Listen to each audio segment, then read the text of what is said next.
निकाले लेबोरेटरी में, वो जो जर्म्स होते हैं ना, जर्म्स, हाँ, उनमें भी तो चेतना होती है, हिलते हैं डोलते हैं। तो उनको चिमटे से पकड़ पकड़ के जैसे चेतना को, चित्त को पकड़ते हो। अरे वो तो एक भौतिक तत्व है, एक मैटर है, उसमें चेतना जागृत फुरफुराती हुई है।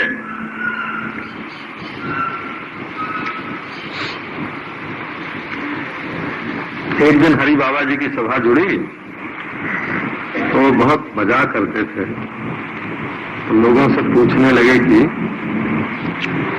चेतन क्या होता है। अब सब लोग अपने अपने ढंग से बताने लगे। तो एक सज्जन ने कहा कि महाराज, एक साधु था, वो गिरिराज गोवर्धन में गया। वहां एक बहुत पुराने महात्मा रहते थे। तो उनसे पूछा कि महाराज, सब लोग बोलते हैं कि ये गिरिराज चिन्मय है, चेतन है, ये ब्रजभूमि चिन्मय है, चेतन है, तो इसका अर्थ क्या है? ब्रजभूमि चिन्मय है, चेतन है, इसका क्या अर्थ है? तो उन्होंने कहा कि चलो गिरिराज की परिक्रमा करें, और चिन्मात्र हैं ये तो साक्षात गिरिराज गोवर्धन, परिक्रमा करो। बड़े बड़े लोग, अरबपति करोड़पति लोग आके पैदल जूता निकाल के, हाँ, बच्चे कच्चे सहित गिरिराज की परिक्रमा करते हैं, करने लगे। तो उनका अच्छा देखो, तो एक पत्थर का टुकड़ा उठाया तो महात्मा ने, और उठा के एक टुकड़ा दूसरे टुकड़े पर पटक दिया तो खून बहने लगा। बोले देखो, इसका नाम है चेतन। हरि बाबा जी हंसाते थे खूब। बोले देखो, कुछ लोग ऐसे होते हैं कि जहां से खून निकल आवे उसी को चेतन मानते हैं।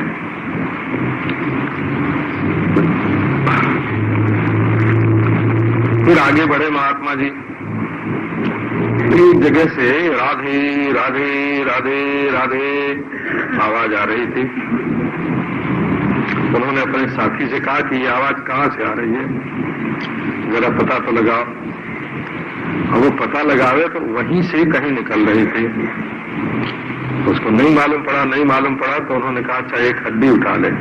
वो हड्डी पड़ी, और हड्डी उठा के कान में लगाया तो हड्डी में से राधे राधे राधे राधे आवाज आ रही थी। तो ये कहां से आई भाई? बोले ये जो महात्मा थे पहले, वो यहीं रहते थे और राधे राधे राधे बोलते रहते थे, मर गए, उनकी हड्डी पड़ी है, अब हड्डी में से भी राधे राधे आवाज निकलती है। ये जो पराशक्ति, वाक शक्ति जगदम्बा है, वाक, तो ये चेतन है।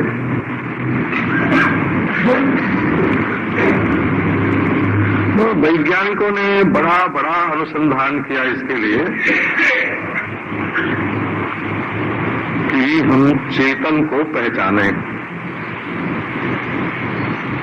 पकड़ें, क्योंकि बहुत काम देगा वो। कोई मुर्गा होए और यदि चेतन पकड़ा हुआ होए तो डाल दिया, फिर उसमें तो जिंदा हो जाएगा। एक सनासी से पकड़ के या एक चम्मच से उठा के डाल दिया, लो चेतना।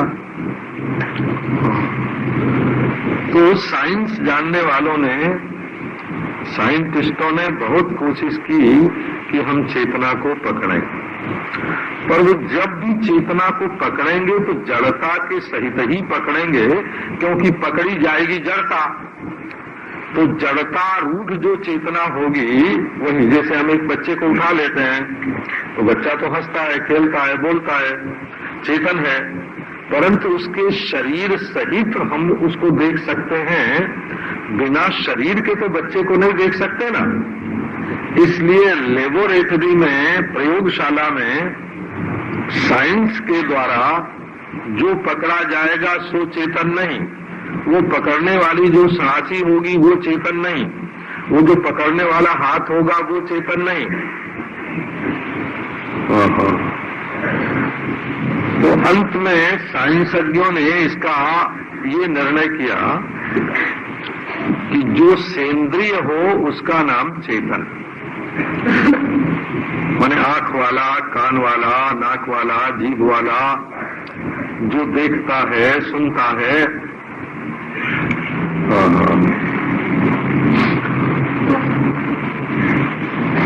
सेंद्रिय का नाम चेतन, निरेंद्रिय का नाम जड़। जिसके ये आंख, कान, नाक आदि इंद्रिय जिसमें न हो उसका नाम जड़, और जिसमें इंद्रियां होवें उसका नाम चेतन।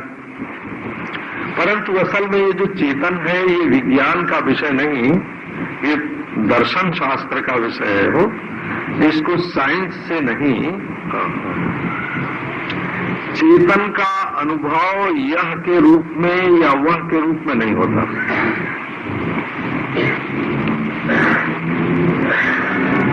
चेतन का रूप का अनुभव होता है दूसरी वस्तुओं को प्रकाशित करना और अपने आप को भी प्रकाशित करना, और अपने को या दूसरे को प्रकाशित करने के लिए दूसरे चेतन की आवश्यकता न होना, दूसरे प्रकाश की जरूरत नहीं होना। ये किताब है, ये किसको मालूम पड़ती है? तो भाई आंख वाले को मालूम पड़ती, आंख हो तो किताब मालूम पड़ेगी।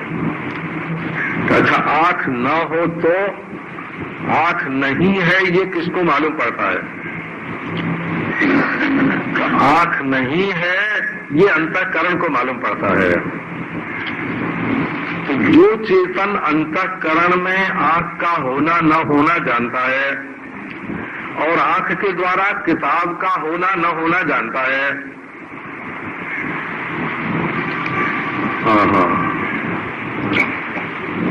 और मैं जानने वाला हूं, जान रहा हूं कि नहीं जान रहा हूं इसको भी जानता है, मैं हूं इसको भी जानता है, और उसको जानने के लिए किसी दूसरी रोशनी की, दूसरे प्रकाश की, दूसरी चेतना की आवश्यकता नहीं पड़ते। तो श्वेतर प्रकाश निरपेक्ष, सर्वावभाषक, दूसरे से रोशनी लेता नहीं, अंतिम रोशनी है, अंतिम ज्ञान है, अंतिम प्रकाश है। संस्कृत शब्द में प्रकाश शब्द का अर्थ ज्ञान ही होता है, बोला।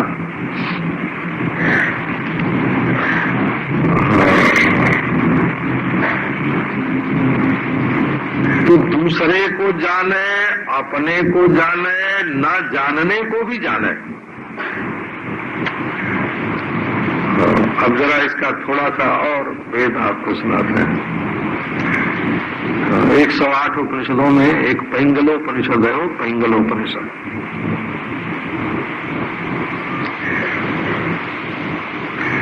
तो उसमें देह चैतन्य, इंद्रिय चैतन्य, मनस चैतन्य, सुषुप्ति चैतन्य,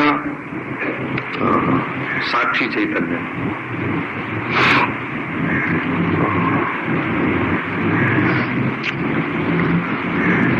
तो साक्षी चैतन्य जो है वो ब्रह्म चैतन्य ही है।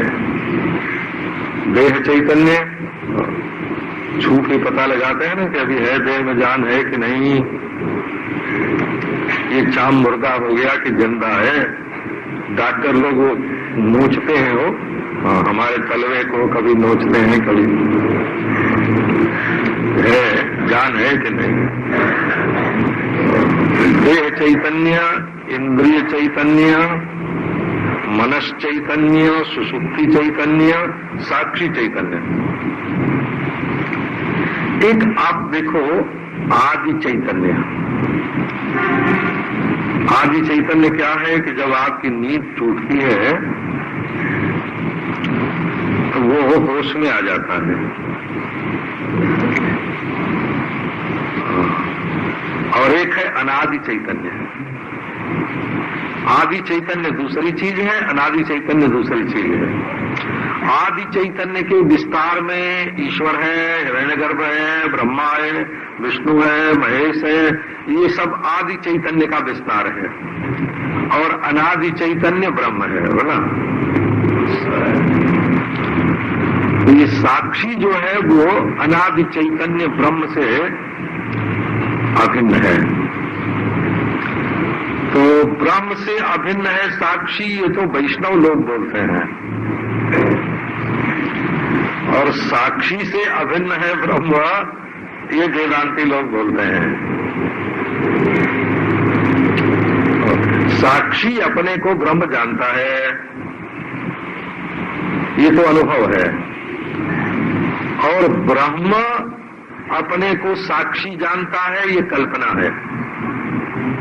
आप देख लो, अद्वितीय जो ब्रह्म है वो अपने को साक्षी अनुभव करता है। ये तो ब्रह्म क्या अनुभव करता है क्या नहीं करता है तो हम कल्पना करते हैं। और हम अपने जीव भ्रम को निवृत्त करने के लिए, जीवाध्यास की निवृत्ति के लिए ब्रह्माध्यास करते हैं।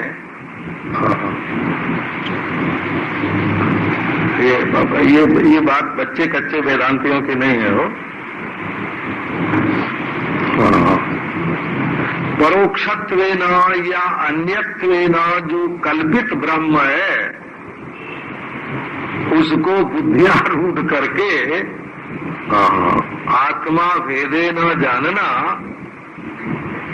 अपने से अभिन्न जानना, तो ब्रह्म से अभिन्न साक्षी है, ये उपासना मत है, भक्त मत है। और साक्षी से अभिन्न ब्रह्म है, ये वेदांत मत है। मन साक्षी में जो औपाधिक परिच्छिन्नता है उसका निषेध होने पर, बाध होने पर, साक्षी बाध मात्र ही अपेक्षित है। साक्षी और ब्रह्म की एकता अपेक्षित नहीं है, अन्य का बाध मात्र ही अपेक्षित है। इसी से नेति नेति श्रुति में बोलते हैं। तो ज्यादा चर्चा इसकी नहीं करते हैं। ये तो जो जिज्ञासु होते हैं, जिनको जानने की इच्छा होती है, प्रश्न पर प्रश्न करते हैं, मालूम पड़ता है कि हाँ इनकी बुद्धि गहराई में उतर रही है, उनके सामने ये चर्चा की जाती है। तो ये जो चित्त है, चित्त अकर्मक प्रकाश, प्रकाश दो तरह का होता है, एक सकर्मक प्रकाश और एक अकर्मक प्रकाश। लो फिर वही बात आ गई। ऐसा प्रकाश जो दूसरे को दिखा रहा है, और जब दूसरा है ही नहीं, बाधित हो गया, तो स्वयं प्रकाश। स्वयं प्रकाश भी क्यों? पर प्रकाश की जो कल्पना थी उसको मिटाने के लिए स्वप्रकाश, असत की व्यावृत्ति के लिए सत, अचित की व्यावृत्ति के लिए चित, दुख की व्यावृत्ति के लिए आनंद, द्वैत की निवृत्ति के लिए अद्वैत। ये भिन्न भिन्न कल्पनाओं को निवृत्त करने के लिए भिन्न भिन्न शब्दों का प्रयोग कल्पित होता है। अब देखो, आप चित्त, आप स्वयं चित्त हो, स्वयं प्रकाश। अच्छा, अब आओ पर प्रकाश की भी थोड़ी चर्चा कर रहे हैं।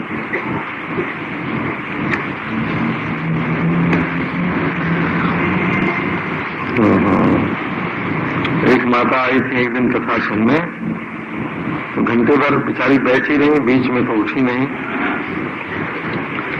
लेकिन जाके कहा उन्होंने कि बाबा ये क्या कथा होती है, हमारी समझ में तो एक अक्षर नहीं आया,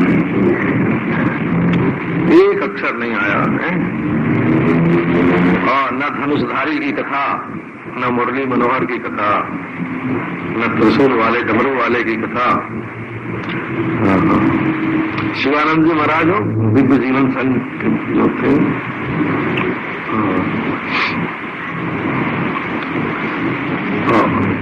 बड़े विद्वान थे, वेदांत के भी बड़े अच्छे विद्वान थे। तो वो हाथ में लेके करताल नाचते थे, डमाडम डमाडम, अगर बम बाजे डमरू है, नाचे शिवा सदा शिव जगत गुरु, अगर बम बाजे डमरू। लोग वो नाचते थे, उनके साथ लोग नाचने लगते थे, यही बोलते थे वो। अभी अगर बम बोलते थे, अगर बम बाजे डमरू, यही अगर बम। तो लोग कब फिर तो अगर बम आपको सुनने को नहीं मिलेगा तो चेतन को क्या समझेंगे।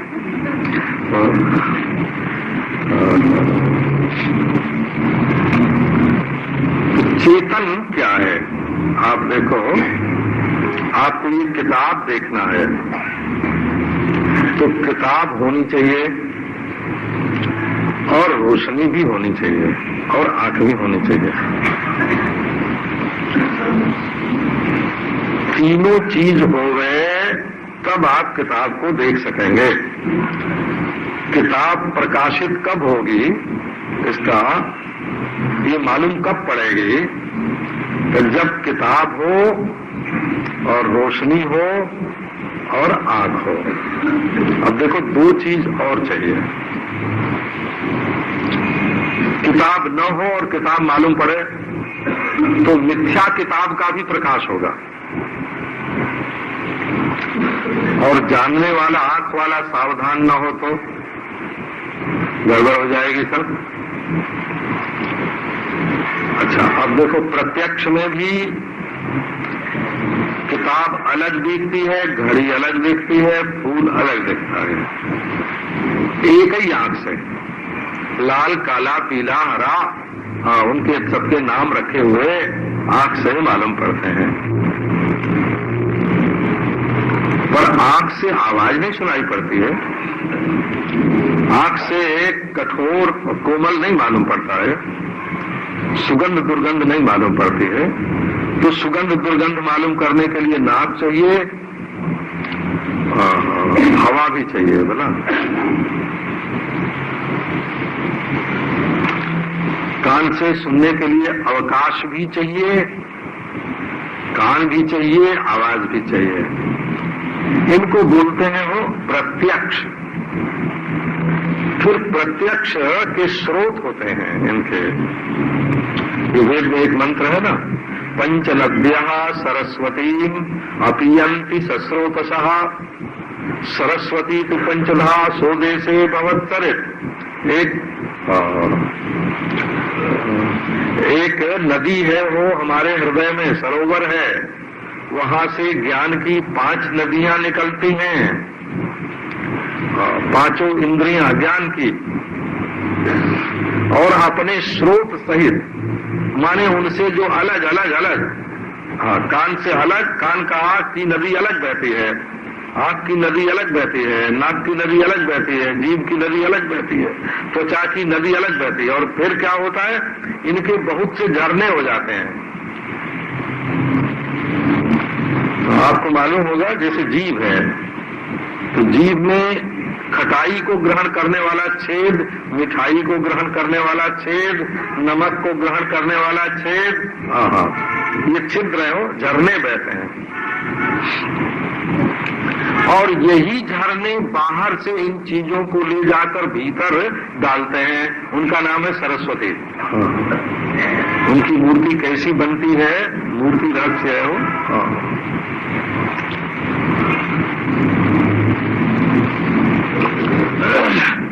उनकी मूर्ति कैसे बनती है सरस्वती जी की, ये देखो, ये चित सरस्वती, पंचनद्यः सरस्वती मपियन्ति। ये इंद्रियों की 5 नदियां बाहर से चीजों को भीतर ले जा करके सरस्वती में मिलाती हैं, ज्ञान की धारा में मिलती हैं। और सरस्वती तो पंचदा, और वही बाग, वही सरस्वती की जो धारा है वो निकलती है पांचों इंद्रियों से। आओ ये ज्ञान की धारा देखो। तो ये जो ज्ञान की धारा लोक व्यवहार में बहती है, इसका मूल उद्गम क्या है, इसका स्रोत कहां से, इसका उत्स कहां से निकलता है, इसका उद्गम कहां से निकलता है? तो जो लोग शरीर के भीतर ही इसका उद्गम मानते हैं वो जड़वादी हैं, वो भौतिकवादी हैं वो। और संपूर्ण विश्व सृष्टि में जो चेतन है उसका मूल रूप एक ही है। ये जो मानते हैं वे अध्यात्मवादी होते हैं, वैदिक अध्यात्मवादी। चेतन के चिदणु अलग अलग नहीं है। जैन लोग मानते हैं चिदणु अलग अलग हैं, चेतन के अणु अलग अलग हैं। और भक्त लोग भी मानते हैं चिदणु जीव अलग अलग हैं। एक ईश्वर चित्त है, एक जीव चित्त है। जीव चिदणु अलग अलग हैं, ईश्वर चित्त एक है।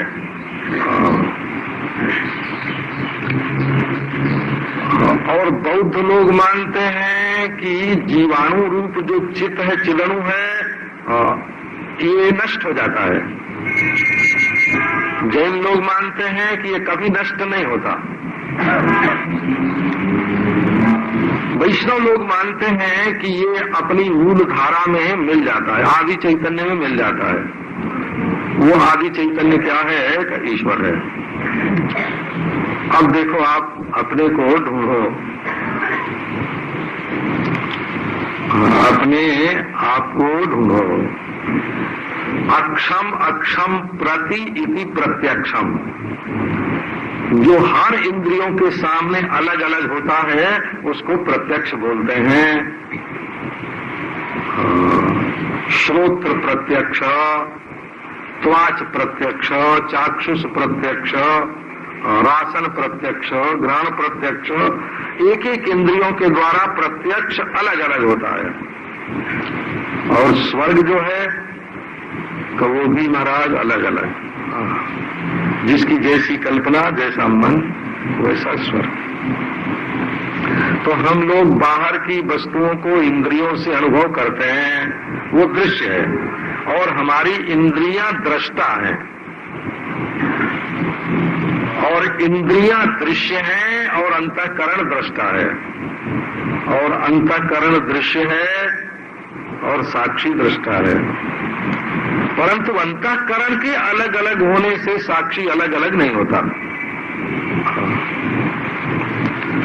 तब देश की कल्पना, काल की कल्पना, वस्तु की कल्पना, भेद मात्र की कल्पनाएं अंतःकरण में होती रहती हैं।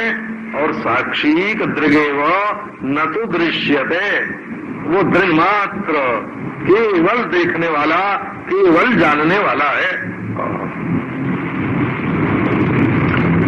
एक जाना जाने वाला और एक जानने वाला। तो भौतिकवादी जो हैं वो कहते हैं कि जाना जाने वाला न हो तो जानेगा कौन। और अध्यात्मवादी कहते हैं कि जानने वाला न हो तो जाना क्या जाएगा। ये दोनों अलग अलग हो गए हो। जाना जाने वाला सच है और जानने वाला मिथ्या है। ये चार बात मत हुआ।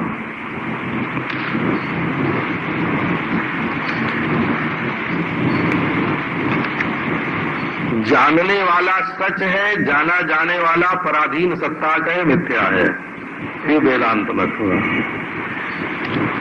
तो जानने वाला भी है, जाना जाने वाला भी है। ये हुआ जैन न्याय सांख्य जो मीमांसा।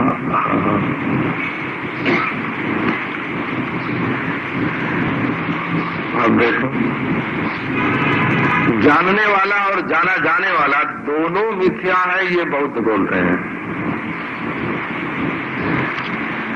और जानने वाला और जाना जाने वाला, इनका विवेक करके देखो, ये दो नहीं है, एक ही है, अद्वैत है वो,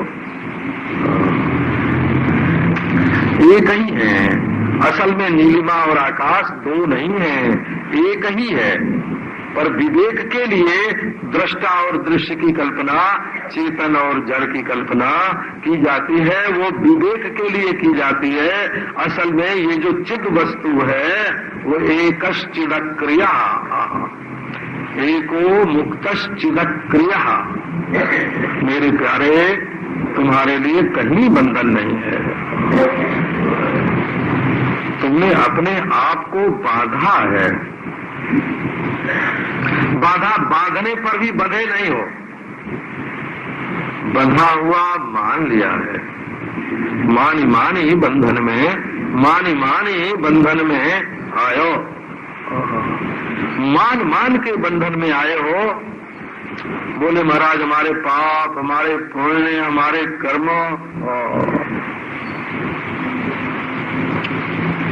बोले देखो जब क्रिया होती है तब भी तुम रहते हो और नहीं होती है तब भी तुम रहते हो, तो ये क्रिया की उपाधि तुमने अपने साथ कैसे जोड़ी है, इस पर विचार करो।